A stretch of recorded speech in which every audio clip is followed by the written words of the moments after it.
Hey, mamas. I've got to say, this one is a biggie for mamas in the intuitive divorce community. It's one of the biggest concerns that keeps them up at night, that derails them, induces anxiety, and often keeps them stuck. How, what, and when do I talk to the kids about the divorce? And I'm glad it's at the forefront, not because I want to add more stress to your plate, but actually for the opposite reason. I want to help alleviate stress for all of you now and in the future. No matter where you are in the process or how old your kids may be, what you say to them and how you help them navigate all the changes in their life sets the stage for all that is to come. It's less about having the perfect words and more about staying in your heart, paying attention to timing, honoring your intuitive hits, and not making this about you. And instead, consider what they need to feel safe. You'd be surprised, or maybe not, by how many divorcing parents weaponize the telling of the kids for their own gain. It's easy to do, but really needs to be avoided at all costs. This is coming up for a lot of mamas lately, so I figured it would be a great topic for us to dive into. I'm calling this conversation, How Do I Tell the Kids? Hi there, mamas. Welcome to the Intuitive Divorce Podcast. I'm Kristen Noel, certified divorce coach and creator of the Best Self Intuitive Divorce, a game-changing program that transforms the experience and outcomes of divorce, one mother at a time. I call it Divorcing Differently. I'm here each week bringing you a quick message to support, inspire, and empower you to achieve the outcomes you want for yourself and your kids. So let's dive into today's episode. Bar none, one of the biggest worries that comes up for mamas in our coaching program is their kids. How do I tell them? When do I tell them? What do I tell them? Will they be okay? Will I be able to get them through this? And honestly, no matter how old your kids are or what stage of the divorce process you're in, these are legitimate concerns. But the answer is that if you are okay, they will be okay. Deep breath. Now, that's no small order. And while it may sound like rainbows and unicorns, it's truth. Grounded, loving, strategic truth. And I'll digress for a moment to say that these same principles and strategies will be needed as you navigate co-parenting and exchanges with kids going from house to house and parent to parent. Sorry, but when kids are involved, your communication with your ex remains a part of your life. So why not try to put a plan in place and some boundaries to support it, particularly if your ex refuses to cooperate? As we always say in the coaching program, the skills that we are awakening, nurturing, and reinforcing here are skills that you will use way beyond your divorce, skills that help you mitigate unnecessary pain and suffering in all arenas of your life ahead. But here's a harsh reality for you and your spouse or soon-to-be ex. Stop making it about you. Yep, I want you to consider your motivations too, mama. They need to be checked at the door before you make a move that will impact your kids. And when I'm referring to your motivations, I'm speaking directly to your unhealed wounds that entice you to act out of revenge, control, anger, the need to be right, etc. When we get triggered by a request or a threat our ex makes, it's easy to assign our own meaning to it or react in ways that aren't aligned with how we truly desire to show up. Translation? We make it about us. Ouch. Oh, and by the way, your ex makes it about them too. And everyone forgets the kids in the middle. Now, I know full well the initial announcement is often a dreaded conversation.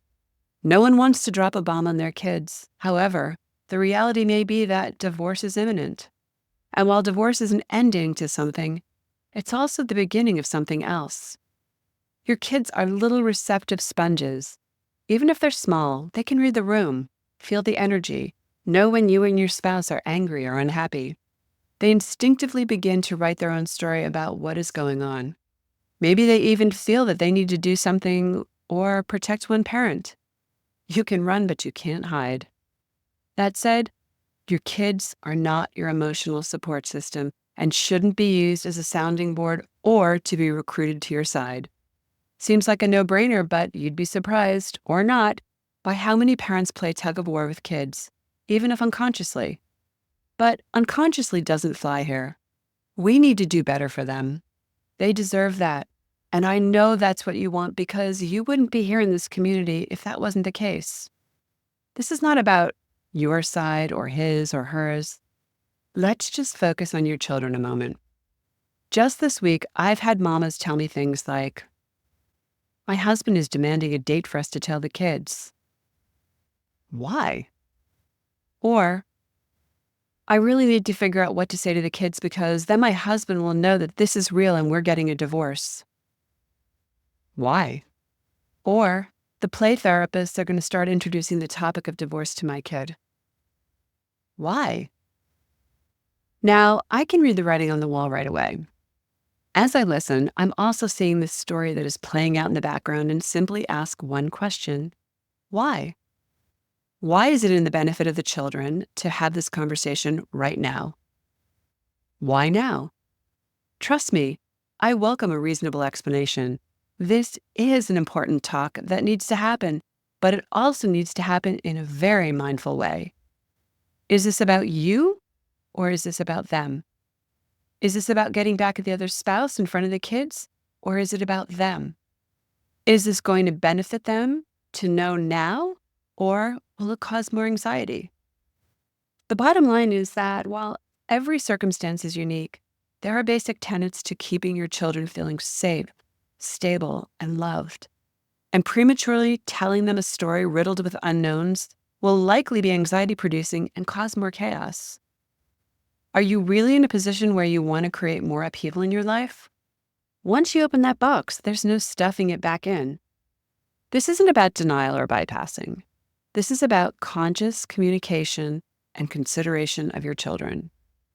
I usually advise mamas to wait until there is something concrete to talk about, i.e., something of relevance is about to change, such as one parent moving out. Jumping the gun on this will only cause your children to bombard you with questions you can't answer. I don't know who is moving out. I don't know if we're keeping the house. I don't know if you'll still be able to go to the same school. Bottom line, I don't know. This will only make them feel unsafe. This is precisely why you need more definitive information before delivering it. And herein lies the why we don't want to open the can of worms for them. Again, let me be clear. That doesn't mean we aren't actively strategizing about how we will proceed in telling them. Keep in mind, this isn't cookie cutter either. You know your children better than anyone. You know their vulnerabilities and fears. You know what will trigger them, which is precisely why we work together to formulate a plan for you. So I'll repeat, if you don't have concrete information to share, don't share. This is also going to set the stage for communication to come. Long after this initial conversation is over, you will have a lifetime of conversations with your kids. I want you to step out of that divorce equation for a moment and consider who you want to be in that scenario. Envision yourself in your desired role and outcome. We want our kids to feel safe. We want them to be able to express their emotions and feel safe to do so. We want to create a solid foundation of support beneath them. And no, that doesn't mean we will always deliver good news, but that's life. The greatest gift you can give your child is safety, self-worth, and tools to navigate adversity. Back to the why. I know you can't control your spouse and their behavior, but I would encourage you to invite them into this decision. Try not to shame them or make them feel like they're being scolded. Instead, use collaborative words like, I know you want what's best for the kids. Or, I know, like me, you want to maintain the well-being of the kids. Or, I hope we can keep the kids out of the chaos and work together for their benefit. Find your own words. Speak from the heart and guide the process, Mama. Invoke the why question.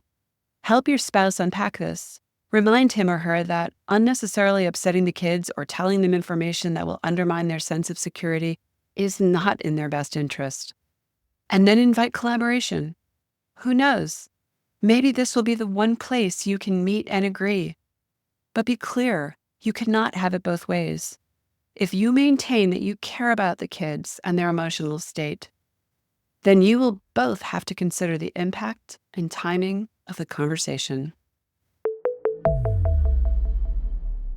Thanks for listening to today's episode, but more importantly, for making this time for yourself.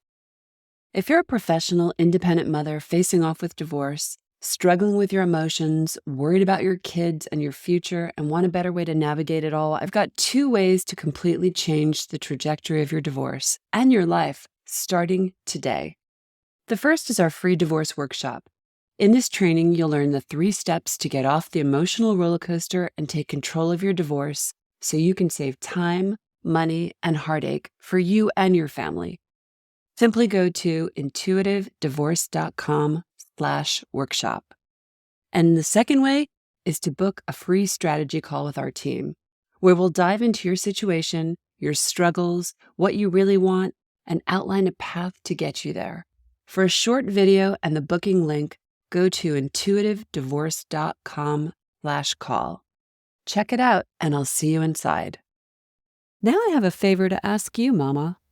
If you enjoyed this conversation and were inspired in your own divorce, please subscribe to this podcast so you don't miss future juicy talks. And I'd be so grateful if you'd leave a review so together we can help other mamas walking in the same shoes.